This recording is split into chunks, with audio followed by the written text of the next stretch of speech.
When you don't go to Geico.com, car insurance can seem intense. Like breakup R&B intense. I thought you said you loved the sweater that I got you.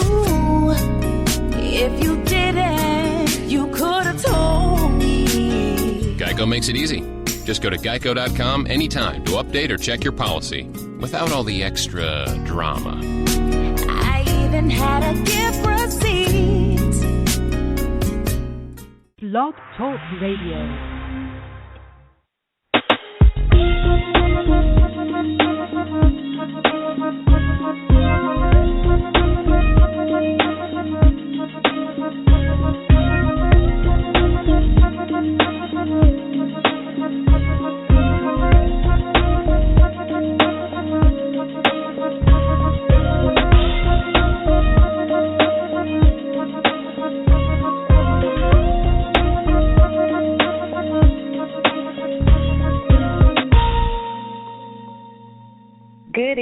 Good evening, everyone. This is LaTanya Moore, your host of Real Perspectives. And so today we have an absolute treat. We have with us Dr. Johnnetta McSwain. Now, Dr. Johnnetta McSwain, she is the author of Rising Above the Scars. Her documentary about her life, The Road Beyond Abuse, won an Emmy Award in 2010. And so Dr. McSwain is certainly no stranger to advocacy. She's an expert. She's traveled internationally to help eradicate abuse and neglect among women and children. So we're going to learn a lot.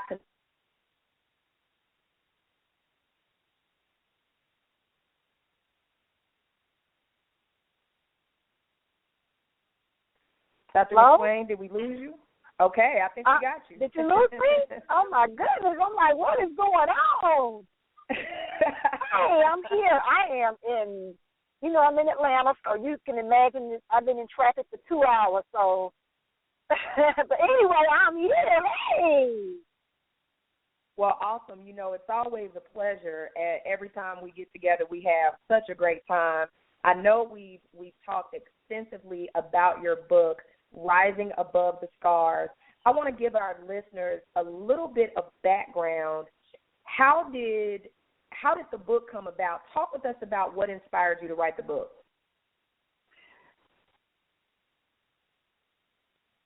Well, one of the things that inspired me to write the book was when I moved here to Georgia about 13 years ago from Birmingham, Alabama. I had about $5 in my pocket, 2 little boys, GED.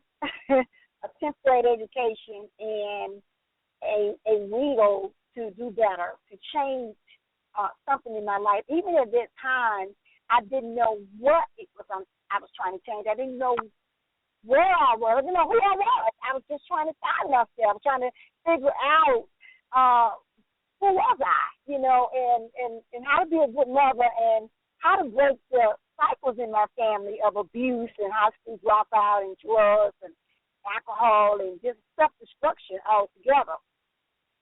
So when I moved to Georgia in 2002, I started college at Kennesaw State. And so when I got to Clark Atlanta University for my master's degree, because my goal was to be the first doctor in our family. And I met my mentor who encouraged me to share about my life story. I was 36 years old, and I began to share with her the different levels of abuse I had suffered at that time. And she encouraged me to write my story in a workshop format. And I wrote my story in this name, The 12 Steps to Self-Awareness. And I presented it at the National Association of Social Workers. And from there, I received a standing ovation for my 12 steps in my story. And at that point, she called Georgia Public Broadcasting and said, you got to come meet Johnnetta McSwain. You got to hear her story. She has an extraordinary story of survival. And, of course, they was too busy for little bitty me.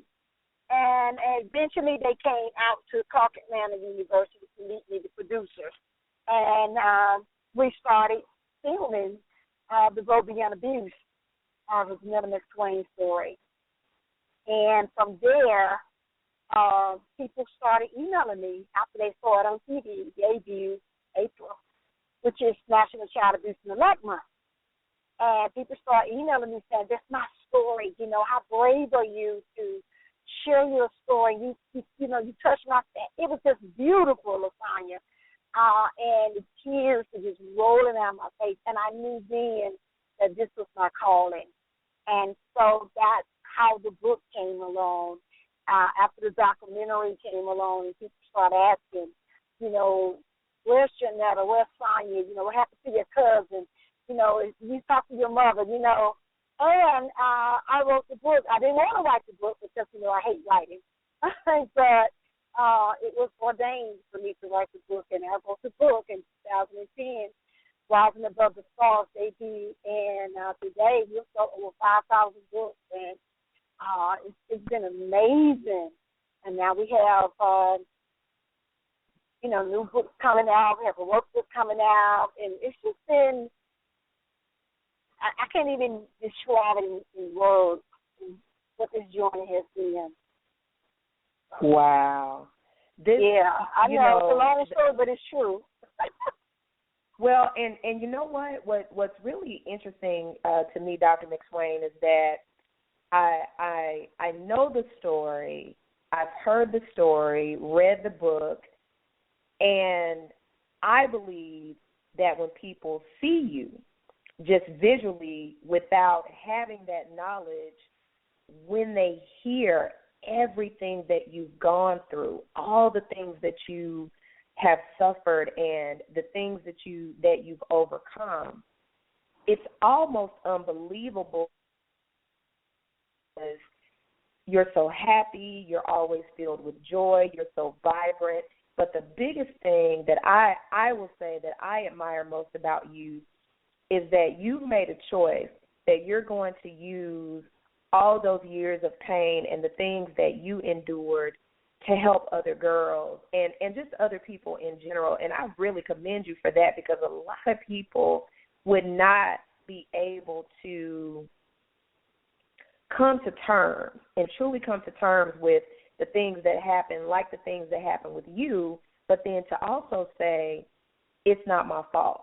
Did you ever deal with a time where you felt like a lot of the things that happened were your fault? Never. I'm so grateful that I never felt 1 minute that this is my fault. Well, at one time, as a little girl, let me go back. As a little girl, 5 years old, I remember, not even as a little girl, as a teenager, I was about 16, and my mother was dating this guy. And I remember he picked my lock and came into my room and just started, sexually touching me all over my body. And I remember screaming and yelling, which was the first time I ever screamed and yelled when a man touched me, And so my mother came in the room and she saw this man standing over me naked. I'm naked. I'm screaming. She called him. And I remember she slapped me down to the floor and, and dared me. That's my man, And I remember her putting me out. It was in the middle of the night at 16 with no shoes. And I remember her putting me out. And I just thought, at that point, then I thought to myself, what is it about me? What's wrong with me? Because all my life as a little girl, I always had a big Kim Kardashian booty. Even when I was a little girl, I remember, my mother always making me feel inferior to me. You don't look good. Something is wrong with you. So I do remember that. But looking back on the abuse itself as a little girl, I've never taken on that responsibility that this was my fault, because I know it wasn't. And a lot of people do, LaTanya. A lot of women do think it's their fault. A lot of people, I came up in the South, Birmingham, Alabama, And in those days, you just shut up, you know, and it's still like that a lot of times. You just don't talk about it anymore, you know. My daddy did it to me, you know. You don't talk about your uncle. You don't talk about your granddaddy, you know. And that's the way it was. And so it was a secret, and it still is. And I find that to be global, worldwide, and it amazes me. And I think of shame, Tanya. I think a lot of shame, you know, the stigma of the shame kicks in. And as a woman, you know, you've been raped. People think that sexual abuse or incest is horrific. You know, it takes your essence from you. That, you know, you take that, you don't get it back. And if you do get it back, like me, myself, then it's a journey. It's, you know, loving yourself all over again. She never told me she loved me, ever. She never hugged me. You know, I never had a birthday cake. I never had a birthday party like little girls. I never had bow pins and barrettes in my hair. I told you, I always wanted the 7 days a week penance. And I'm 45, and I just got them. Wow. So, Wow. So, but I never, even at this stage in my life, Tanya, I never see myself as it's my fault, you know.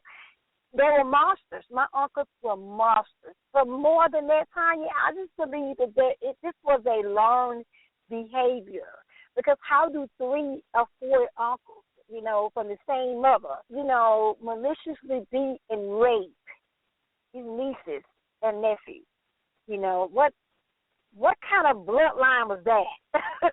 And that's what made me move here and say, I got to save my 2 boys. That's what made me say, oh, my goodness, you know, what if my 2 boys take this trait, you know?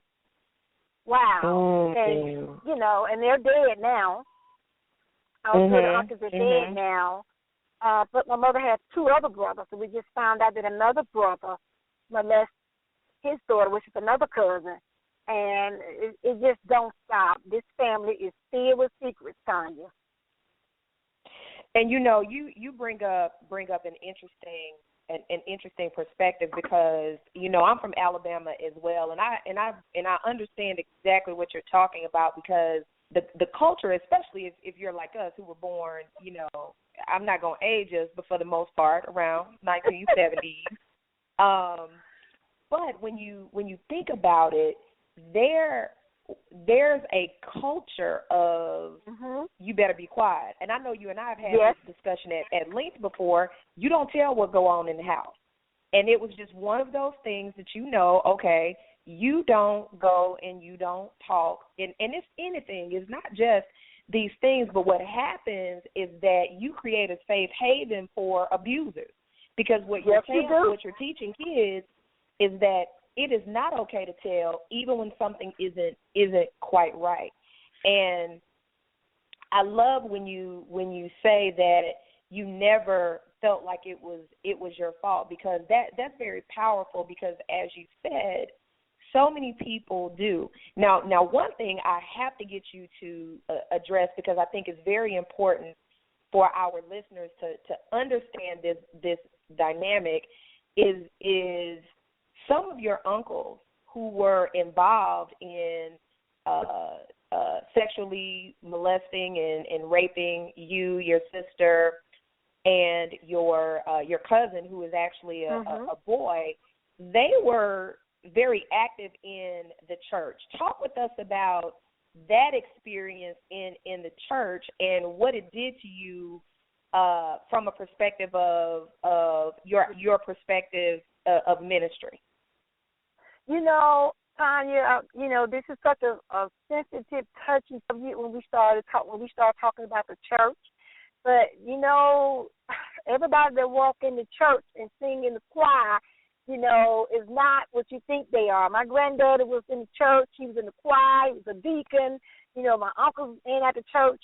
And, you know, my grandmother would go to church. And when she went to church, sometimes my uncle used to say, you know, we're going to just stay here with the kids. And when my grandmother left, that's when we were tied up in chairs and maliciously drugged by our feet and head, and clothes ripped of us like vultures and tied up in chairs. You know, 3 little kids was made to smoke marijuana and drink and perform sexual acts, and it was horrific, and we were made to watch, and this happened, every 2-3 nights that, we didn't go to church, and my grandmother went to church. And, just the violence, just the beating and being choked and, and I had syphilis at 5 and 6. It was just horrific. It was horrific, especially to have to be made to watch each other. And from saying to say, so you go to church and you put this persona on, who do you tell? Who do you tell? You are shy. You shut up. You don't talk about what's going on in your house. And, one thing I can say, I looked at, Tanya, sometimes you don't even know that it's wrong. You know there's something, that's not right, but it becomes the norm because you don't know if this is just going on in other families, because you don't talk about it. So you become numb to, we knew it was going to happen. And that's just the truth. And I think it was about staying alive. It was about surviving because you have to understand not only did we get the sexual abuse from the uncle, but we got the emotional abuse. Your mama ain't shit. Excuse me, didn't mean to say it, but that's what was said. Or your husband or your mama don't want you. So you remember you got to hear that. So that's another thing that nobody wants you. So we have sex with you. So what? You're nothing.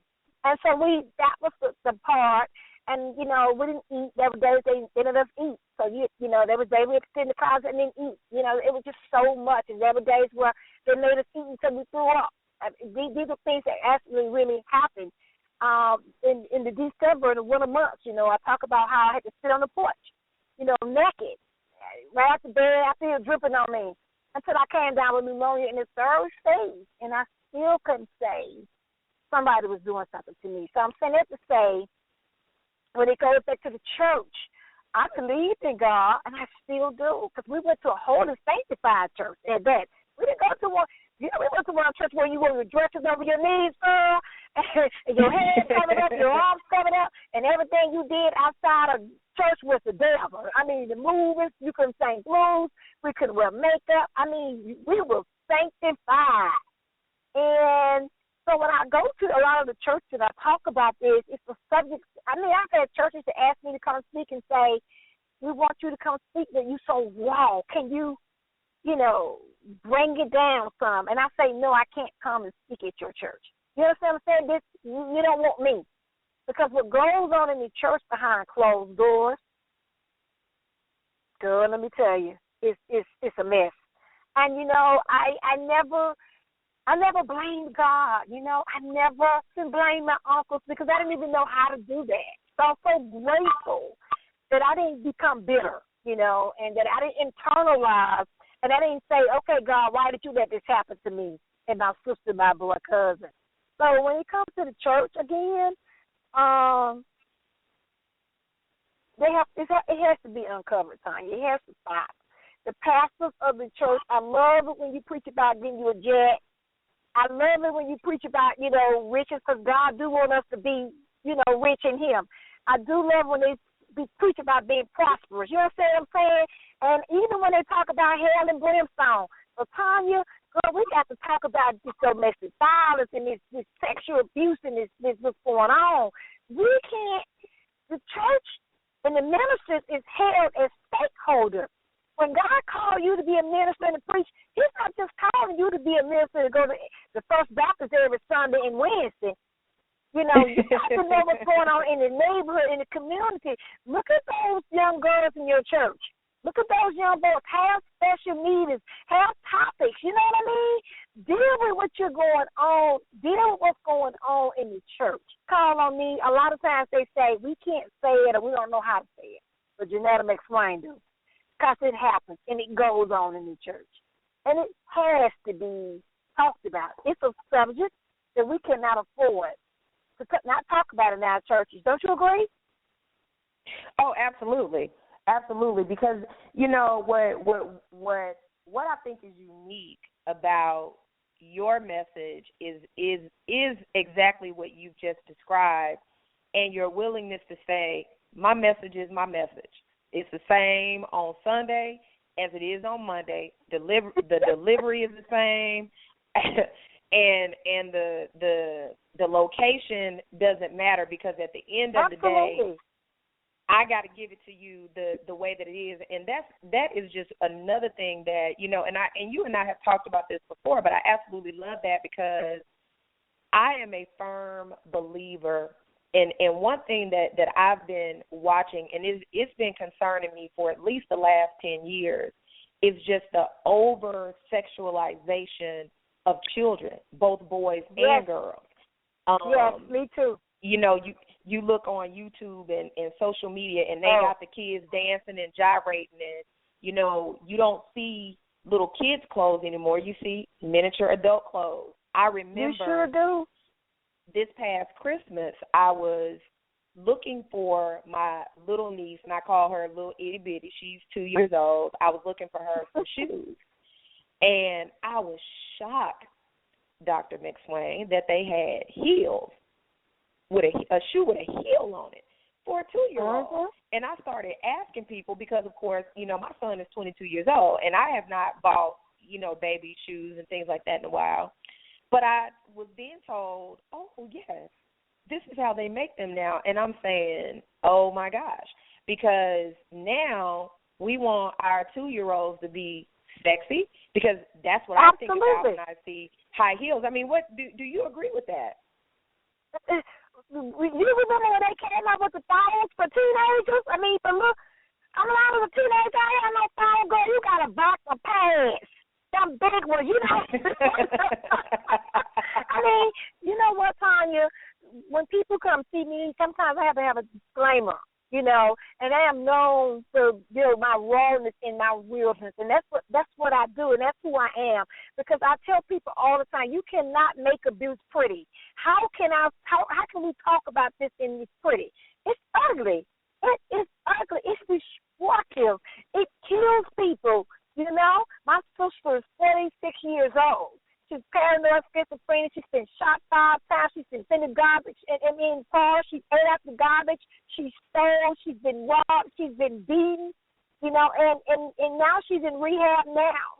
She's suicidal. She's trying to kill herself. She's in the street. Hey, it's painful. That's 11 months apart. And it's so many nights that when that doorknob turned, you hear me? When that man, one of them men came in that room for Johnnetta, she gave her body for me. And she died in that house when she was 6. She's never, ever been the same, Tanya. I watched her go through her teenage years defiant, running away, you know, even then, I didn't even know what was wrong with her then. But now I look back and say, oh, my goodness, you know, it broke us. It broke us. It step-soured into self-destruction. I dropped out of high school. My mother dropped out, my sister. So I followed the family cycle, Tanya. I dropped out. The dope man moved in next to me, told me I was cute. Here I am, 19, with a gun in the dope house. It was a mess. Had a baby, no baby daddy. Ripping and running the streets, jumping out of cars, girl. You know, could have been dead, turning tricks, trying to get money. A hot mess. That's what I was. Somewhere with my JJ out. And I'm just telling you the truth. That's the truth. And I was a crazy mess, girl. And, you know, here I am with a second baby. Then this fool punched me. He hit me, you know, and put a gun on me, tried to kill me. And I just didn't have any kind of stability, Tanya. My mother moved all our life. We moved. You know, we grew up on Section 8. And I remember waiting on food stamps and waiting on the welfare check. And, you know, I remember my mother being so angry and mean all the time. And I watched my mother kill a man, cut his throat till his guts come out. His guts fell out, Tanya, between his hands. And I remember my mother looked at me and my sister and said, you better not cry. You hear me? We couldn't show any kind of remorse. My mother was one of the most vicious women that you ever want to meet in your life. She literally carried a miniature hatchet in her pocketbook with her. I watched her get shot in the neck, stabbed in the head. I've been in jail with her. I watched her fight. I watched her cut a man down his back, burn a man. This was how I lived, Tanya.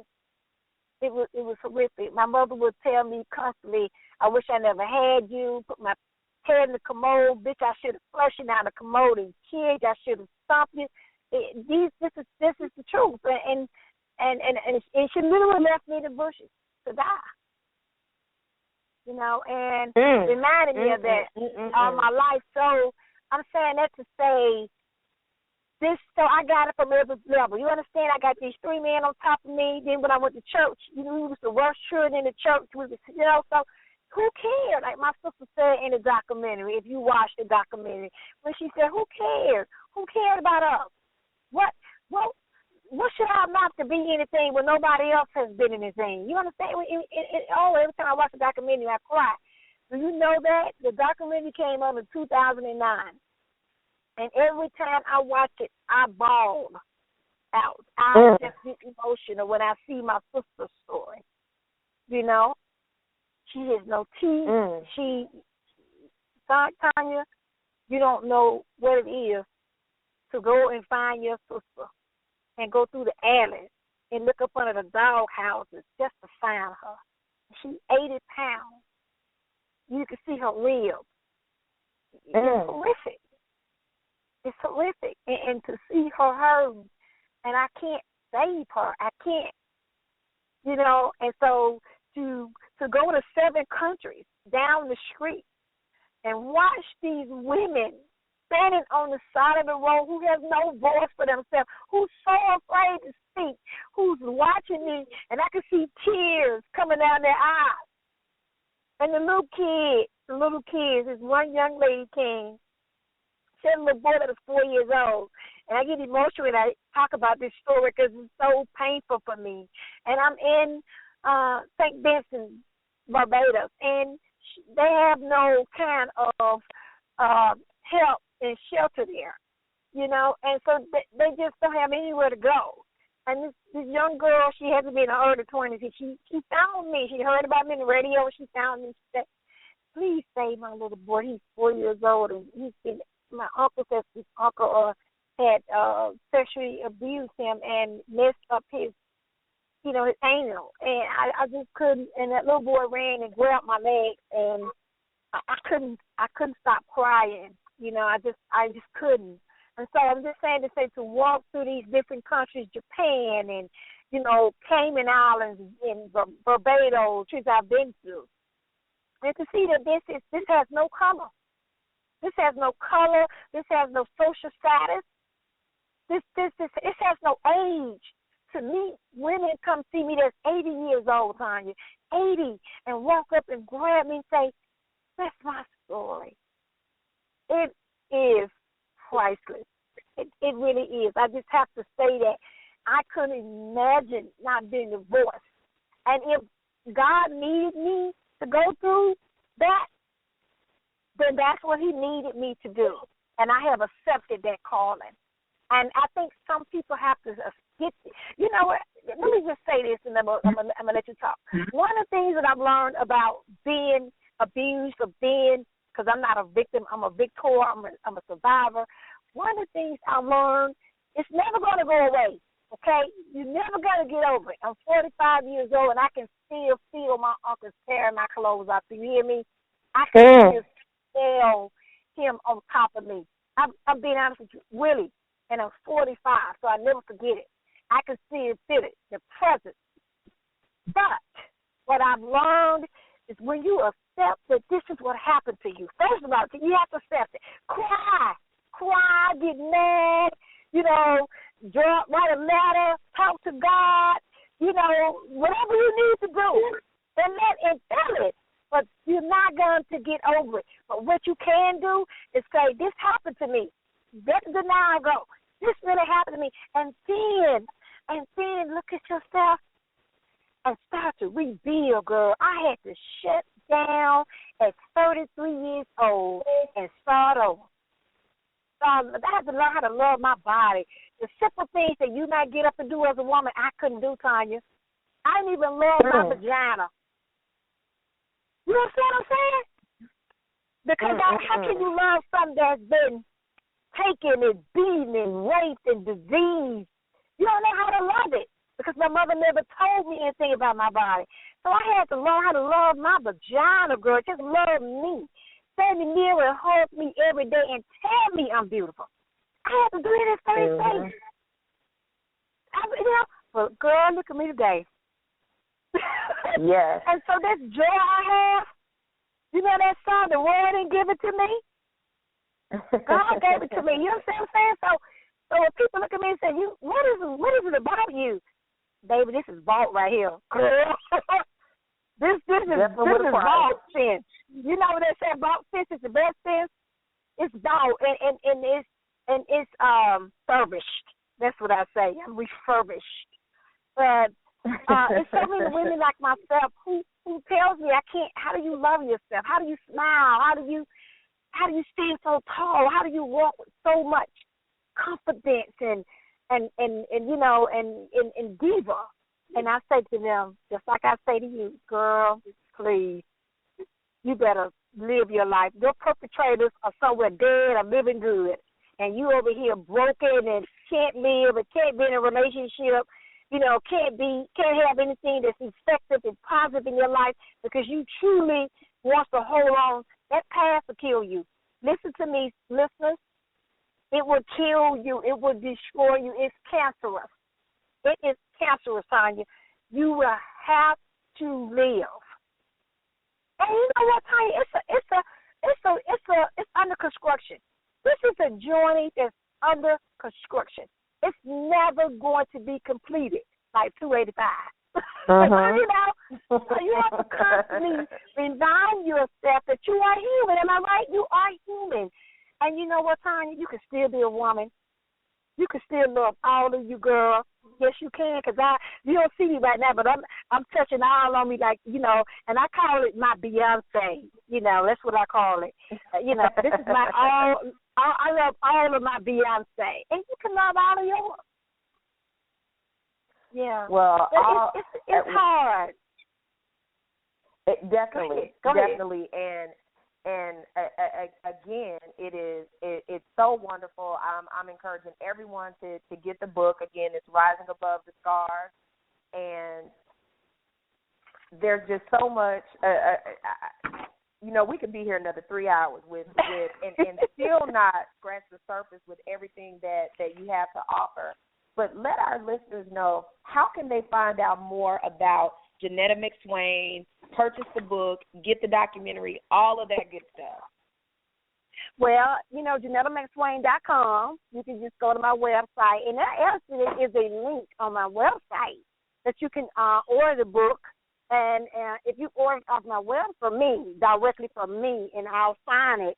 But if you order from Barnes & Noble or any other stores, then it's going to come from the warehouse. So some people order their books from Barnes & Noble or offline or Amazon or different, they'll say, it's not signed. I'll say, well, you didn't order from me. But you can go in there and you can see, you can contact me from my website. If you want me to come to a church or a speak, because I do conferences. I literally do. I had a young lady who asked me to come and do a little small intimate section with her and her girlfriends, and I find that to be so rewarding because we talk about just everything, being a lady, loving ourselves, that making sure that other people love us the way they should as well. The documentary is to go Beyond Abuse. That is on YouTube. It's a 3 10-minute clip, and it's powerful. We won an Emmy, of course, in 2009. Hopefully, we're gonna do this movie deal. In February, I'm working with Pastor Maya Taylor, and she has a movie called She Wears Hope, which is going to be a TV show, and I did a segment. It is something to see. I've still been edited, so I'll keep you posted when that comes out. She's actually doing a play. It's a theatrical play. They're going to be auditioning in a few weeks, actually. Somebody's going to be playing me. But I'm going to be playing me. Somebody else going to be playing Johnnetta McSwain, because that documentary was enough for me, girl. I'm telling you. But she has a theatrical that's going to be, somebody going to be playing me. she's actually going to be doing another book that's going to be a compilation of stories. And now my story will be in that book as well. So that's one project. That's Youre Hope. August of this fall, I'm going to be contested on a new reality show. It's called Media Women of Atlanta. Wow, and, congratulations. Thank you. And that's going to be about different women that working to put together a magazine or feature story. And this what it's about. It's about women incorporated, women out here like us, you and I, Tanya, doing what we're doing and getting credit for it and showing the world that there are beautiful, black, intelligent women out here that we ain't got to put each other hair, and fight and, call each other bitches. I'm just being honest. And so that's going to be coming on. And they found me literally, and I'm excited about that as well. Like I said, we're gonna start shooting episodes, and they're not giving me a whole bunch of information. You know how that goes, time. You get a little information at a time, but I'll keep everybody posted. But it's supposed to be definitely debuting. Because I'm excited about that because I get a chance to, again, to, show a positive side of, of us African American women, especially us in Atlanta, and show women and young girls, again, that you can rise above all your scars. You can get educated.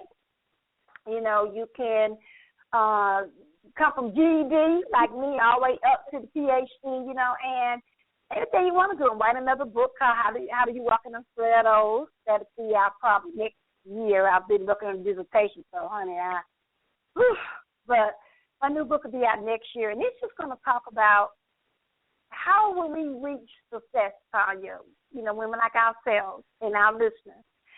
And what we go through, the background, the losing your friends and outgrowing your circles, you know what I'm talking about, and dealing with the jealousy and the envy and the haters, and you're like, what is going on, and I'm telling you, Tanya, I went through more look like when I rest so fast than I did when I was crazy.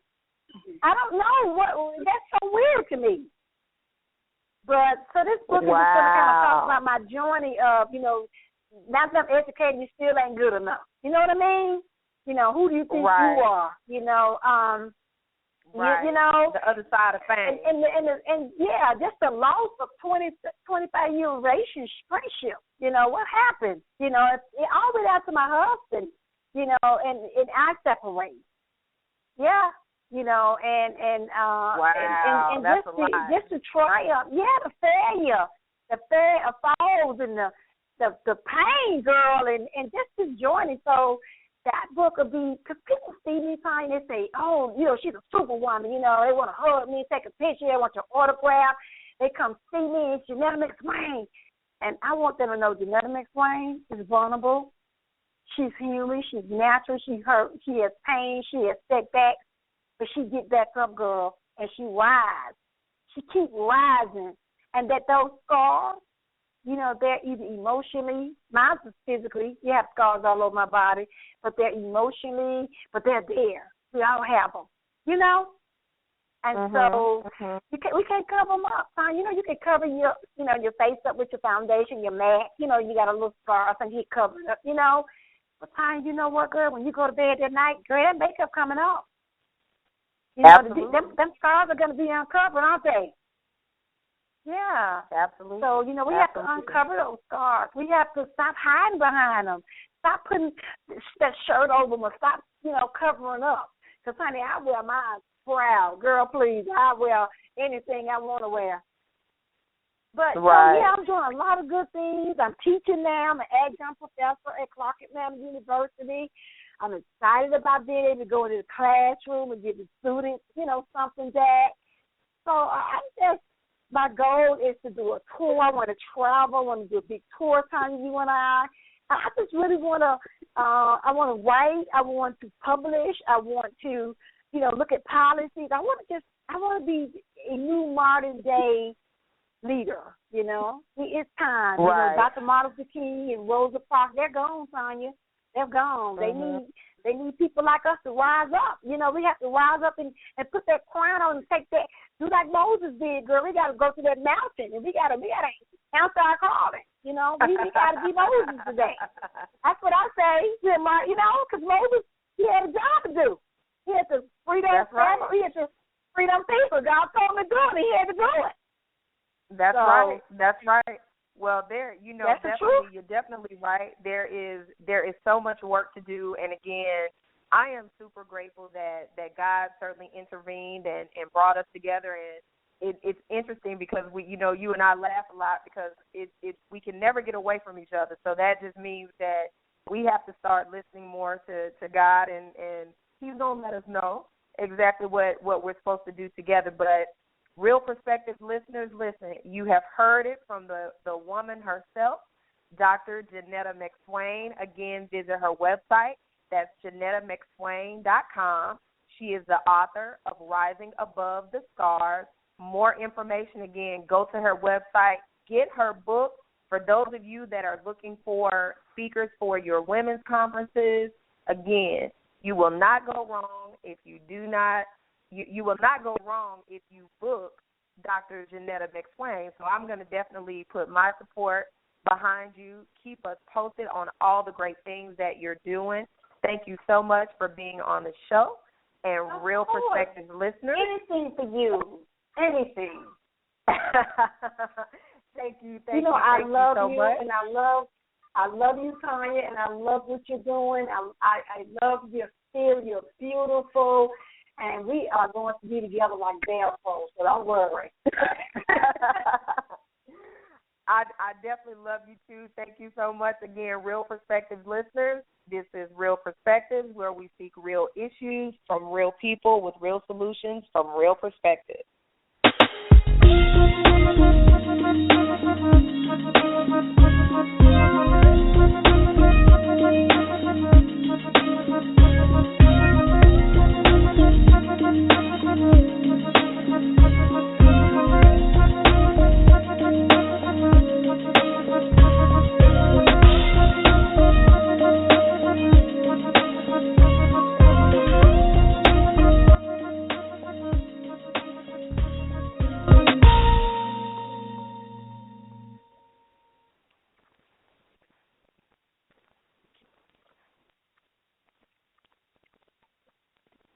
When you don't go to Geico.com, car insurance can be confusing. Like Swedish techno confusing. Bark, bark, meow, meow. Dance with me, purple cow. Bark, bark, meow, meow. Ooh, you lovely cow. Geico makes it easy. With 24/7 access, all you have to do is go to Geico.com and you could save money on car insurance. It just makes sense. Unlike, Dance with me, purple cow. I like your moves.